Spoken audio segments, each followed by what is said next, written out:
ভাই ভাই আপনার বাইরে তো পুলিশে ধরে লইতেছে, ডিবি পুলিশে। মনে হইতেছে দোকানের ভিতরে অবৈধ কিছু পাইছে, চলেন যাই দেখি কি হইছে। পুলিশে ধরার কাম করলে তো পুলিশেই ধরবে, তোর কাম তুই কর, বয়ে থাকো নে। 500 পিস প্যান্ট, ঠিক আছে, আর 200 পিস শার্ট, সব মিলা 1870 পিস প্যান্ট আর shirt. Bangladesh police, from CID. আমাদের কাছে ইনফরমেশন আছে আপনি এই ব্যবসার আড়ালে অবৈধ ব্যবসা করেন। আমার 100% বৈধ ব্যবসা।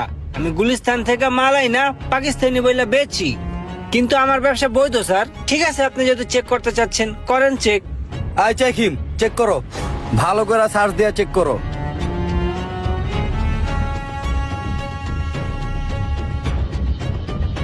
যেভাবে চেক দিতেছে, যদি কিছু পাওয়া যায় তাহলে কি করবো না। ওইখানটা ভালো মতো দেখো। হায় হায় রে, মনে হয় তো পাওয়া গেছে। স্যার পাওয়া গেছে।